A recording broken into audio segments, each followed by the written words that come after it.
আজকে মানে ৯ তারিখ সকালে আমি যখন Bangladesh cricket board, Pakistan cricket board এবং আইসিসির মধ্যে মিটিংটা নিয়ে একটা কন্টেন্ট করলাম যে কি কি আলোচনা হচ্ছে, কি কি আইসিসি মেনে নিতে যাচ্ছে, তখনও পর্যন্ত বিশ্বাস করেন আমিও জানতাম না যে আইসিসি এটা একটা এত বড় একটা প্রেস রিলিজ দিবে। এই কন্টেন্ট করার পর আমি খুব অযাচিত ভাবে আলোচ্য বিষয় হয়ে উঠলাম। আমার দেশের মানুষরা অনেকে আমাকে প্রশংসা করলেন, প্রচন্ড গালিগালাজ হজম করতে হলো প্রতিবেশী দেশের মানুষের কাছ থেকে। প্রতিটা পোস্ট যেসব জায়গায় হচ্ছিল সেসব জায়গায় গিয়ে লোকজন জিজ্ঞেস করতেছিল, কিছু বাংলাদেশের লোকজনও জিজ্ঞেস করতেছিল যে প্রমাণ কি, আইসিসি কি বলছে তারা ক্ষতিপূরণ দিবে, আইসিসি কি বলছে তারা পার্টিসিপেশন মানি দিবে, আইসিসি কি বলছে বাংলাদেশের কাছে সরি বলবে, আইসিসি কি বলছে বাংলাদেশের একটা আইসিসি ইভেন্ট দিবে। ভাই, প্রমাণের জন্য এত অপেক্ষা করেন কেন? প্রমাণ জিনিসটার দরকার নাই। আমি সবসময় বলি যে এইসব ক্ষেত্রে বিশ্বাস রাখবেন, বিশ্বাস রাখবেন। আইসিসি এই প্রেস রিলিজটা দিবে আসলে জানতাম না। এটা যে এইভাবে প্রমাণ হয়ে যাবে চাক্ষুষ পাবে, এটা জানতাম না। আইসিসি কতটা গাড্ডায় পড়লে এই যখন কন্টেন্ট করতেছি তখন রাতের বেলায় রাত 11টা পার করে এসে আইসিসি একটা প্রেস রিলিজ দিয়ে সবগুলো ডিসক্লোজ করে দিছে।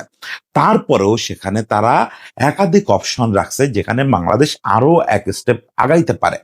সেটা হতে পারে বাংলাদেশ ডিসপুট রেজলিউশন কমিটিতে যেতে পারে, সেটা হতে পারে তারা ওখানে লিখছে যে এই সুবিধা দেওয়া হবে, নট লিমিটেড টু, যে এইগুলোতেই শেষ না, আরো অনেক কিছু হতে পারে। তার একটা প্রেস রিলিজ দিয়ে সেখানে সংযোগ গুপ্ত, যিনি আইসিসি সিইও, তিনি ওখানে এক ধরনের সরি বলছেন।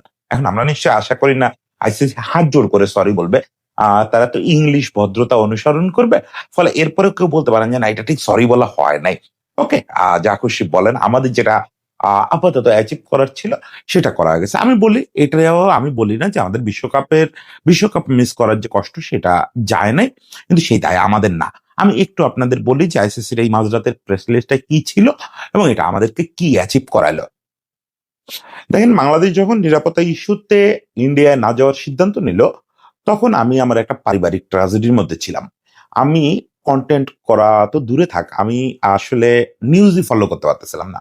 তারপরে যখন ব্যাপারটা জানলাম, একেবারে বীভৎস একটা অনুভূতি তৈরি হলো। বিশেষ করে প্রথম মুস্তাফিজকে যখন আইপিএল থেকে ছিটকায় দেওয়া হলো, আমি ঢাকায় বসে স্টোরি করে গেছিলাম যে মুস্তাফিজ 9.2 কোটি রুপিতে বিক্রি হলো। তারপরে মুস্তাফিজকে রিজেক্ট করা হলো, রিলিজ করে দেওয়া হলো।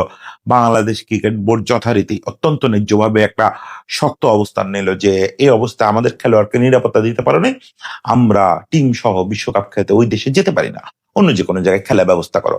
আমাদের সরকার দৃঢ় অবস্থান নিল। সেই দিন থেকে আমি সরকারের মতো করে দৃঢ় না হোক, ব্যক্তিগতভাবে দৃঢ় অবস্থান নিয়ে রাখার চেষ্টা করছি। কারণ আমার কাছে দুটো জিনিস মনে হয়েছে। একটা হচ্ছে যে সবসময় লাভ ক্ষতির হিসাব করতে হয় না। পৃথিবীতে কিছু ক্রাইসিস মোমেন্ট আসে, কিছু প্রাইড শো করার মোমেন্ট আসে, সে সবসময় লাভ ক্ষতির হিসাব করতে হয় না। এই যে কত পার্সেন্ট টাকা আইসিসি দেয়, ইন্ডিয়াকে খেপালে টাকা চলে যাবে কিনা, আমরা বিশ্বকাপ না খেললে আমাদের ক্রিকেট ক্ষতিগ্রস্ত হবে কিনা, এইসব হিসাব করার টাইম এটা না। এটা আমাদের ন্যাশনাল প্রাইড শো করার টাইম। আমার একটা ন্যাশনাল ক্রিকেটার যেই মুহূর্তে বিশ্বের সেরা টি-20 বোলার, তাকে বিনা কারণে শুধুমাত্র কতগুলো রাজনৈতিক লোক রাস্তায় নেমে অশ্লীল কথাবার্তা বললো, তাদেরই লোকজন, তাদের সাজা না দিয়ে আমার খেলোয়াড়টাকে রিলিজ করে দেওয়া হলো। এই অপমান হজম করে ফেলবো? এই জায়গা থেকে একটু শাউট করব না? একটু শাউট করব না? এটা হয়? আমার রাষ্ট্র শাউট করছে, আমার ক্রিকেট বোর্ড শাউট করছে, আমি শাউট করার পক্ষে অবস্থান নিয়েছিলাম। অত্যন্ত গর্বের সঙ্গে বলি, যদি এসব কিছু নাও হতো, পাকিস্তান যদি এভাবে রুখে দাঁড়ায় আমাদের আজকে এই ইয়েগুলো না এনে দিত, তাও আমি সারা জীবন বলে যেতাম যে বাংলাদেশ সরকার একটা প্রাইড শো করছে। আমরা এরকম মোমেন্ট আগেও পাইছি। মোস্তফা কামাল রুখে দাঁড়ানোর চেষ্টা করছিলেন, কিন্তু পাপন ভাই এবং তৎকালীন সরকার মোস্তফা কামালের মাটিতে মিশাই দিছিল, তার পাশে দাঁড়ায় নাই, আইসিসির বিরুদ্ধে কথা বলতে দেয় নাই কাউরে। তো যাই হোক, সেই নজির বদলায় দিয়ে আমাদের সরকার রুখে দাঁড়াইছে, আমাদের ক্রিকেট বোর্ড রুখে দাঁড়াইছে। এবং সেই সময় থেকে আমরা দেখছি যে বুড়ায় যাওয়া লোকগুলো, মানে মনের দিক থেকে বুড়ায় যাওয়া লোকগুলো শুধু ভয় দিয়ে যাচ্ছে, শুধু ভয় দিয়ে যাচ্ছে যে এই ইন্ডিয়ার বিপক্ষে কথা বলছো, শেষ ক্রিকেট, বাংলাদেশের ক্রিকেটের কাছ থেকে শেষ শুরু হলো। এরকমও ফোন পাইছি, কেউ একজন ফোন দিয়ে আমাকে বলছে যে তুমি বুঝতেছো না, তুমি একটা ষড়যন্ত্রে পা দিছো, এরা মূলত বাংলাদেশের ক্রিকেটকে নিষিদ্ধ করাইতে চায়, নিজেরা নিজেরা নিষিদ্ধ করায় সেই গেম চলতেছে। ওকে, চলুক না, গেম যে করার সে করবে। আমি তো আমার প্রাইডের জায়গা থেকে কথা বলবো। আমার তো গেমের পার্ট হওয়ার দরকার নেই। আমি চোখের সামনে দেখতেছি আমার সঙ্গে অন্যায় হয়েছে, আমি অন্যায়ের প্রতিবাদ করব। প্রাইডের জায়গায় থাকবো, ন্যাশনাল প্রাইডের জায়গায় থাকবো। সেটা নিয়ে কেউ গেম খেলতে চাইলে সেটা তার ব্যাপার। সেটা আমি আমি সেই গেমের পার্ট না। আমি আমার জায়গায় অনেস্ট, এইটুকু বলতে পারি। যাই হোক, এরপরে যেটা হলো যে বাংলাদেশকে আরো নিষ্ঠুরভাবে বাংলাদেশের দাবি দেওয়া না মেনে ছিটকে দেওয়া হলো। ইভেন ডিসপুট রেজলিউশন কমিটিতে আমাদের আবেদনটা শোনাও হলো না। কি মানে এই নিষ্ঠুর ব্যবহার এবং কি উপেক্ষা, অবজ্ঞা, অপমান করা হলো। তারপরেও আমরা সমানে আইসিসি এবং ইন্ডিয়ার গীত গেয়ে গেলাম। আমরা বুলবুলরে নিয়ে টিটকারি করলাম, পাকিস্তানরে নিয়ে টিটকারি করলাম, যে পাকিস্তান আমাদের মাঠে নামায়, গাছে উঠায় মই কেড়ে নিচ্ছে, কত কি বললাম আমরা। পাকিস্তান রুখে দাঁড়ালো। মহসিন নাকবি এই মুহূর্তে সাবকন্টিনেন্টের সবচেয়ে মেধাবী কূটনীতিবিদ, রাজনীতিবিদদের একজন। অবশ্যই আমি দুজনরে খুব রেট করি, জয়শঙ্কর ইন্ডিয়ার আর পাকিস্তানের মহসিন নাকবি, দুজনই খুব যোগ্য মানুষ। তো মহসিন নাকবি আসলে কাটা খেললেন। মহসিন নাকবি যখন কাট খেললেন তখন কিন্তু আমাদের এখানে ওই একই নোংরা কথা, যে নাকবি সাহেব এগুলা করতেছে হচ্ছে পাকিস্তান ইন্ডিয়া ম্যাচটারে সামনে রেখে বার্গেন করবে। শেষ পর্যন্ত তারা খেলতে নামে বাংলাদেশে কি করবে, এরকম সব এআই দিয়ে ছবি বানানো হচ্ছে যে জয় শাহ আর নাকবি পরস্পরের জড়ায় আছে। বাংলাদেশ থেকে এই ছবি বানানো হচ্ছে, বোঝেন, বাংলাদেশ থেকে পোস্ট করা হচ্ছে যে বাংলাদেশে কিক করতেছে দুইজন মিলে। আরে কি সব দৃশ্য দেখতে হয়েছে এই কয়েকদিন। নাকবি সাহেব এই জায়গাটায় সারা জীবনের শ্রদ্ধার পাত্র হয়ে গেলেন আমার কাছে। উনি আইসিসি যখন বুলবুলের সঙ্গে যোগাযোগ করলো, ওনার সঙ্গে যোগাযোগ করলো, উনি খুব দৃঢ়তার সঙ্গে বললেন যে বিসিবি প্রেসিডেন্টকে ছাড়া আলোচনা আগাবে না, 1 ইঞ্চিও আলোচনা হবে না। তাই করলেন। উনি বিসিবি প্রেসিডেন্ট বুলবুল ভাইকে পাশে বসায়, যেটা চাইলেই ভার্চুয়ালি করতে পারতেন, যে ওকে আমিনুল ইসলামকে ভার্চুয়ালি সংযুক্ত করেন। সংযোগগুপ্ত তো ভার্চুয়ালি সংযুক্ত হয়েছে, কি হয়েছে? না, বুলবুল ভাইকে উনি পাশে বসায় এই মিটিং করছেন এবং শেষ পর্যন্ত বাংলাদেশের দাবি দাওয়াগুলো কিন্তু আইসিসি অ্যাকসেপ্ট করে একটা প্রেস রিলিজ দিছে। দেখেন, কালকে যখন সকালে, আজকে সকালে আর কি 9 তারিখ সকালে যখন কন্টেন্ট করি, তার আগে রাত 3টার দিকে আমার পাকিস্তানি এক সাংবাদিক বড় ভাই উনি একটা টেক্সট দিয়ে জানাইছেন যে মিটিং এ কি কি হয়েছে এবং কি কি হইতে যাচ্ছে। ওনাদের সোর্স লেভেল তো অনেক উপরে, ওনারা ভেতরের খবর অনেক পান, ওনার ভরসা এই কন্টেন্টটা করছি। কিন্তু সেই থেকে সবার সন্দেহ, এবং উনি কিন্তু আমার ওখানে লিখে দিছিলেন যে এটা এনডিএ হবে, নন ডিসক্লোজার এগ্রিমেন্ট। এটা আইসিসিও জানাবে না, বিসিবিও জানাবে না, পিসিবিও জানাবে না। ফলে বি কেয়ারফুল। আমি তারপরেও ঝুঁকি নিয়ে পুরোটা বলছি, যা যা হয়েছে বলে শুনছি সব বলছি। এখন এখানে ক্রাইসিস যেটা থাকে, যে এই জিনিস তো কোনোদিন কেউ ডিসক্লোজ করবে না, তাইলে চিরকাল এই প্রশ্ন শুনে যেতে হবে যে টাসগুবি কন্ট্যাক্ট করছিলেন। আসলে এসব কথা হয় নাই, আইসিসি এসব দাবি মানে নাই। আইসিসি নজিরবিহীন ভাবে, আমার ধারণা এখানে মহসিন নাকবি এই প্রেশারটা করছেন যে পাকিস্তানরে কি কি দিবেন এগুলো জানানোর দরকার নেই, যেহেতু কোশ্চেন অফ প্রেস্টিজ। বাংলাদেশের বুলবুলকে দিয়ে গিয়ে তো এটা আসলে বিসিবির মুখ রক্ষারেও একটা ব্যাপার। বাংলাদেশকে তো দেশে গিয়ে বাংলাদেশ সভাপতি বুলবুলকে কথা বলতে হবে। সে কি বলবে? কেন সে এই যে সে একটা প্রেস রিলিজ দিবে যে পাকিস্তানকে সে ইন্ডিয়ার বিপক্ষে ম্যাচটা খেলতে বলছে, বিনিময়ে কি পাইলো? কেন বলবে? সে যে অপমানিতটা হয়েছে, এটা মানুষকে কি জবাব দিবে সে? আমরা তার পাশে দাঁড়াইছিলাম। আজকে আমি কোন রকম কোনো অ্যান্সার ছাড়া কেন এটা খেলতে নেমে যাব? ফলে আইসিসি একটা প্রেস রিলিজ দিতে বাধ্য হয়েছে। এটা কত বড় নজিরবিহীন ঘটনা, কত বড় নজিরবিহীন ঘটনা, এটা আপনারা আইসিসির বর্তমান কাঠামো এবং হিস্ট্রি না বুঝলে এটা অনুমানও করতে পারবেন না। একটা প্রতিষ্ঠান, একটা গ্লোবাল প্রতিষ্ঠান কার্যত সম্পূর্ণ সারেন্ডার করে একটা মেইল করছে।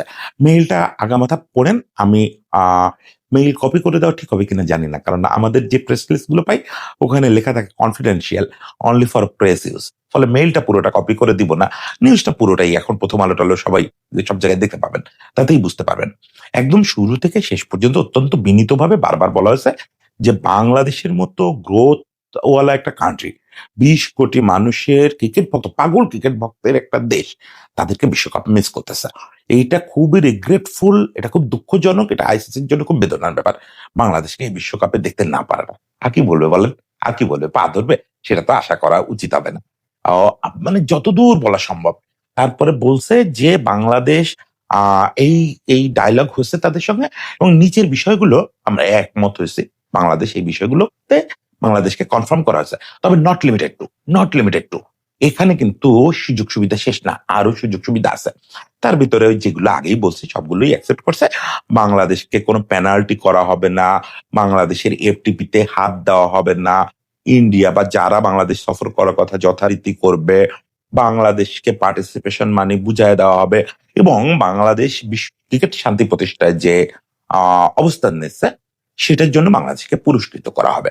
বিভিন্ন পুরস্কৃত শব্দটা তারা লিখে দেয়, বাংলাদেশের ক্রিকেট উন্নয়নের পাশে থেকে বিভিন্ন অবদান রাখা হবে আগামী কিছুদিনে। তার মানে পরিষ্কার যে এখানে একটা পুরস্কারের ব্যবস্থা রাখা আছে।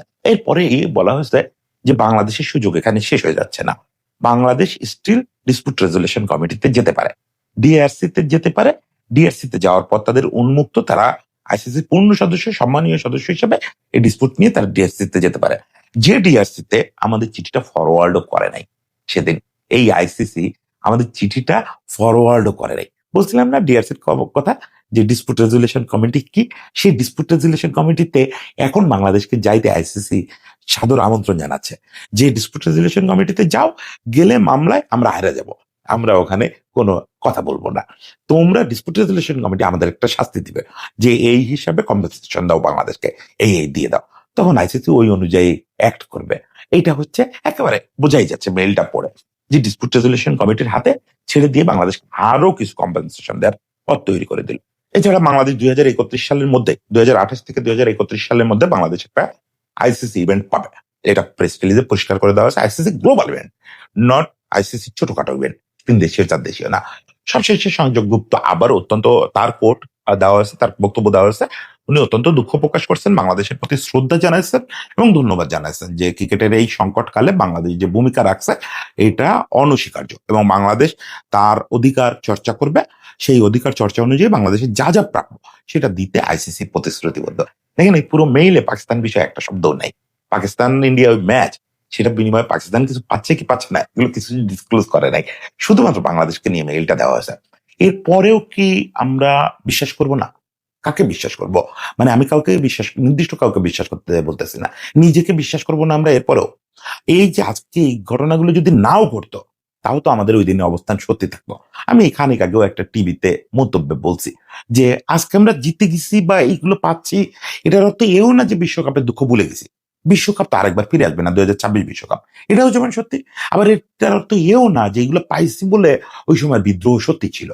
ফলাফল ভেবে কখনো প্রাইডের জন্য নামতে হয় না, যে কি পেলাম কি পেলাম না, ওটা আমার প্রাইডের কথা ছিল, ওটা আমার প্রাইডের অবস্থান ছিল, আমার বাংলাদেশ ন্যাশনাল ফ্ল্যাগের অবস্থান ছিল, যে আমার ন্যাশনাল ফ্ল্যাগ অসম্মানিত হইলে আমি রুখে দাঁড়াবো, ফলাফল কি হবে দেখা যাবে, ওটা স্রষ্টার হাতে।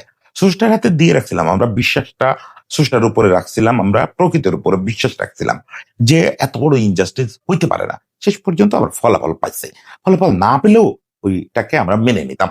যাই হোক, শেষ পর্যন্ত সবাইকে শুভেচ্ছা, ধন্যবাদ, অভিনন্দন। যারা আমার এই জার্নিটায়, আমি মনে করি যে এই পর্যায়ে এই জার্নিটা আমরা শেষ করব, এটা নিয়ে আর খুব বেশি কথোপকথনে যাওয়া ঠিক হবে না। আমি অন্তত আর খুব বেশি লম্বা করতে চাই না, আমি শুধু একটু এই ধারাবাহিকতায় আমাকে অনেকে টেক্সট করছেন, করছেন, ইনবক্স করছেন, তারা একটু আইসিসির এই গ্লোবাল ফেনোমেনাটা বুঝতে চান, সেটা আগামী কয়েকদিনে একটু টুকটাক করে বলবো, কিন্তু এই বিষয়টা নিয়ে আর খুব বেশি লম্বা করবো না। এই জার্নিতে যারা ছিলেন তাদের সবাইকে অভিনন্দন জানাই। আমার ধারণা দেশে 20 কোটি মানুষের মধ্যে অলমোস্ট 20 কোটি মানুষ এই লম্বা জার্নিটা পার হলো। এই জার্নির জন্য সবাইকে শুভেচ্ছা।